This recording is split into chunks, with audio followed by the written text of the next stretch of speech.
All right, welcome to our self Q&A session. We've written down 3 questions that we're going to ask each other and answer. We're going to start out with an icebreaker, which we did prepare for. What is the icebreaker, Jen? So the icebreaker came from my bridal shower when somebody told me that something always goes wrong at your wedding. But it's great because it becomes like the trademark of your wedding. So what was our trademark? Our trademark. Well, so the thing that went wrong for me was that I was in Virginia prior to the wedding. The wedding was in Louisiana, and I left my suit in Virginia up until basically the day before the wedding. I opened up my suit box, and all that was in there was shoes, a tie, and some socks. It wouldn't have been okay if I just only showed up in that. So some of my groomsmen were flying out of Baltimore, and even though it was super late at night, they had decided to drive to halfway to where I live, and our landlord actually drove the other half and met them halfway at like midnight, basically, so that they could fly in the next day with my suit. And that was probably the most stressful 30 minutes of my life until that got figured out, because you just plan and plan and plan for a wedding, and it felt like, wow, this really would happen to me. The one final blow. There was COVID, there was, venue changes, but then my suit is not even there. So, but the Lord made a way. And he did it the right way. He did not tell me. I did not know about it until we're on the honeymoon. Yeah, and then I knew. I gave a grace period before letting that one out. Yeah, what's yours? This one is like far less serious than that one. A lot of people don't know that a week before the wedding, we had a COVID scare. One of our friends was going to cater for our wedding, and so we went over to their house, and the next day they were in the hospital with COVID.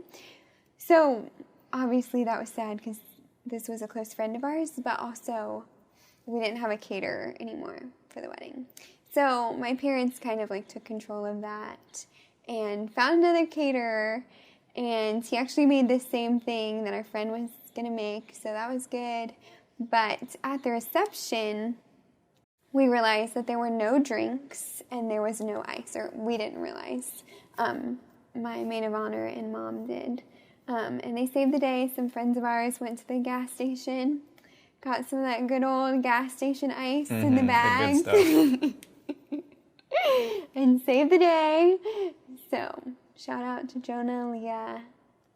Thanks, guys. Thanks, guys. So now we're going to move on to the unprepared questions. So we don't know what could happen. And would you like to go first? First question is... Jen asks really good questions, so I'm a little nervous. This one's chill. It says, what is your favorite meal that I've made? Oh, that's a good question. That's really tough, because after 7 months, she's made a lot of really good meals. She makes this white bean chili recipe. I don't know where you get it from. You get all of your recipes. I don't know where. Off Pinterest. Somewhere on Pinterest. We don't know where she gets them from. We may never know. But she does this white bean chicken chili with some celery and green peppers in there. And I don't even like peppers. But in this dish, I think that it all just comes together quite nicely. I appreciate it. I haven't made that in a while. Yeah, maybe it's time to fire up the stove. Yeah, Valentine's Day is coming. All right, you can open this one. This is the first question. What do you do for rest? So this is just what I do. If you had like a whole day and you just had to go through your rest routine, what would your like check marks be? I would sleep in. That would be the beginning. Ooh, I would have my coffee in the morning, and I really do love coffee, but I have to have an extended amount of time if I'm going to be able to finish that cup of coffee. This is true. So if it's restful, I will have had lots of time to finish my cup of coffee, probably journal, maybe paint, go for a walk. She rests well, so I asked that because I want to take notes. Aww. All right, number 2. What's behind door number 2? Oh, sorry. You're supposed to open it. I like just the dramaticness of opening it. All right, what is the biggest... Well, these are all superlative questions. What is the biggest part of your lifestyle that changed once we got married?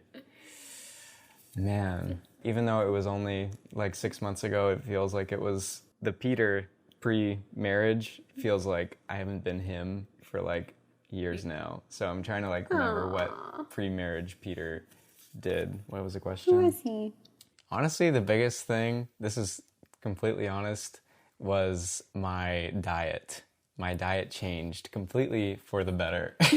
There was about a month that I was living in this apartment by myself before we got married, and I don't even know what I ate that month. It was just kind of like hoping people offered to take me out to restaurants, and then I would keep leftovers from that meal. I think I only made a total of like 2 meals in that time, but now the Lord has blessed me with a wife that doesn't have to, but wants to cook me dinner most nights of the week. Most well, of the I mean, when there's 2 people, you can't make a meal every night of the week. That's not what I thought you were going to say. No? Did you? What do you think? I thought you were going to say that you woke up earlier. Oh, okay. That part of it is true. Yeah, I would voluntarily wake up earlier. Like on a Saturday, I would be up at probably 6 anyways, but now we're up at 7:30. So. All right, here it is unfold. What is the best, coolest thing about marriage? Best/coolest. Coolest. Sorry. The best thing I feel like is like having someone always around. I think that's like really sweet. Having someone to talk through things with. Like your life is together, so there's still a feeling of, okay, what affects me like will to some degree affect you. Not in an unhealthy way, but I feel like there's more investment. The coolest thing, So that was the best thing. What's the coolest thing? I don't really use the word cool. You know, it's not in my really vocabulary. I was looking for like one thing that would satisfy both of them. So that's the best. I don't use the word cool. Cool, babe. All right, my turn. Okay, this is the one.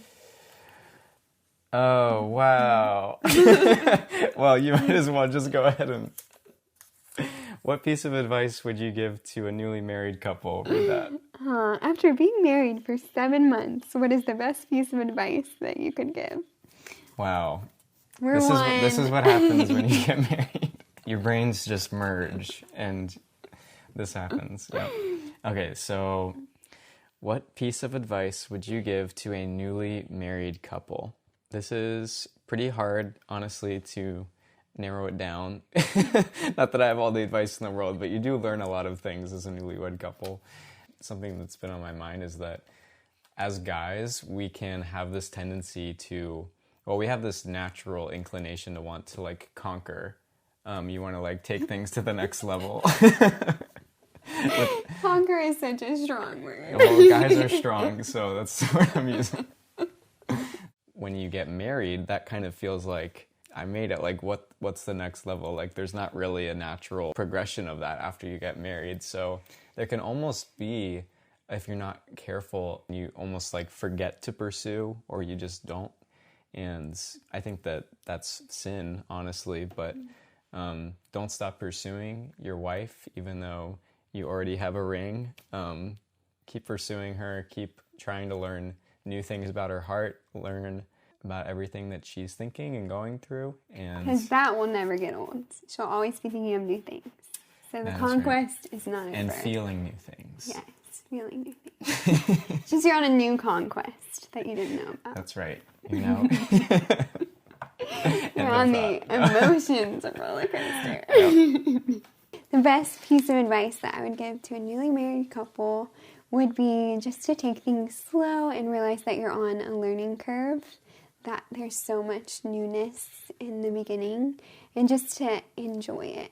I remember when we first got married, like my first grocery store trip, like just buying creamer. I was like, I know what kind of creamer I like, but I don't know what type of creamer Peter likes. I think I got about 2 or 3 phone calls that first grocery store trip. Everything I was like, do you like this? Like, you're just coming together, and I think that there are a lot of, like, new things. It's like a learning curve, and even that is, like, fun to figure those things out together, but to not put pressure on it, I think is the biggest thing. To just enjoy it, enjoy new things. For us, it was, like, newly married, new place, new job, basically new everything. Thank you so much for watching. This has been our 6-month Q&A session, and we have enjoyed answering these questions. And thanks for following along, and we hope to see you maybe for the 12-month edition. But thanks for watching. Keep going after, keep chasing and pursuing your heart. There's things that you couldn't do when you were dating, so you can just do more fun things. Yeah. Are you freaked out? That just sounded very... You have to cut that out.